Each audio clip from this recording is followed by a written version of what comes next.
குருப்யோ நமஹா. கைவல்ய நவநீதம் ஸ்ரீ தாண்டவராய சுவாமிகள் அருளியது தத்துவ விளக்கப்படலம். பாடல் 63. இறைவணக்கம். பொன்னிலமாதராசை பொருந்தினர் பொருந்தார் உள்ளம் தன்னிலந்தரத்தில் ஜீவ சாட்சி மாத்திரமாய் நிற்கும் இந்நிலங்களிலும் மிக்க எழுநிலம் அவற்றின் மேலாம் நன்னிலம் மர்வும் ஏக நாயகன் பதங்கள் போற்றி. 63வது பாடலை பார்ப்போமா? பஞ்ச கோஷமும் விட்டு அப்பால் பார்க்கின்ற பொழுது பாழே விஞ்சியது அது அல்லாமல் வேறொன்றும் தெரிய காணேன்.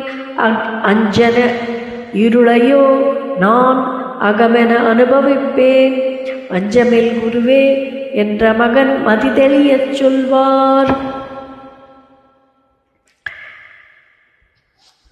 இதுக்கு முந்தின பாடல்களில் பஞ்சகோஷமும் நீ அல்ல, அந்தராத்மா நீ அல்ல, பிராணன் நீ அல்ல என்று வரிசையாக அந்த நேத்தி என்ற முறையில் எப்படி விளக்க வேண்டும் என்று சொல்லிக்கொண்டே வருகிறார். இப்போ இந்த சீடனுக்கு சந்தேகம் வருகிறது. குருவே, நீங்கள் சொன்னபடி நான் எல்லாம் பஞ்சகோஷங்களை விலக்கிவிட்டு ஒவ்வொன்றாக செய்து கொண்டே வரும்பொழுது கடைசியில் அப்பாலே பார்க்கிற பொழுது இருட்டு தானே தெரிகிறது. அப்போ அந்த இருள்தான் நான் என்று எடுத்துக்கொள்ள வேண்டுமா? அஞ்ஞான இருளையோ நான் அது என் அகத்தில் அனுபவிப்பேன். வஞ்சமில்லாத என் குருவே இதற்கு விடை கூறுங்கள் என கேட்டான். குருவும் அச்சீடனின் அறிவு தெளிவுபட அடுத்த பாடலில் சொல்லுவார். அதுவரை இப்பொழுது இந்த let us see the substance of the mantra in English.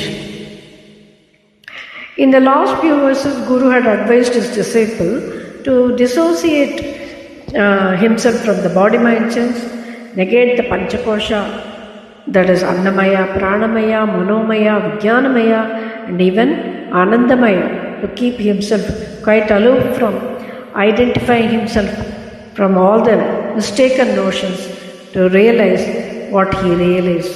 Later, Guru gave a small account of Brahman in cosmic level and Atman in micro level.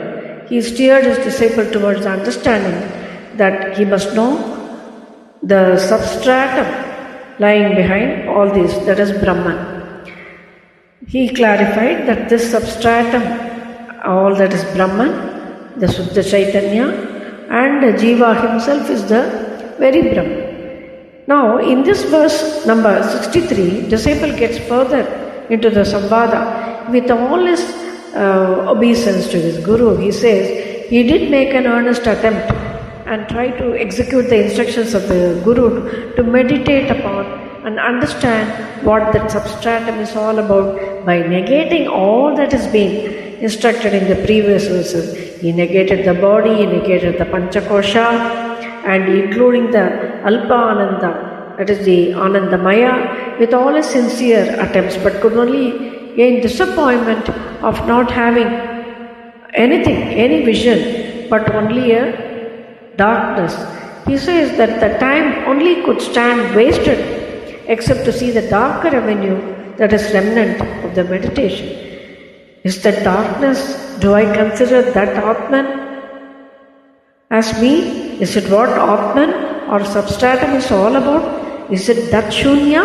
Oh my beloved Guru, preach me along these lines and clear my doubts so that I get illumination with an insight of the Atman within me. Then the Guru starts explaining from the next verse onwards. Shri Gurubhyo Namaha.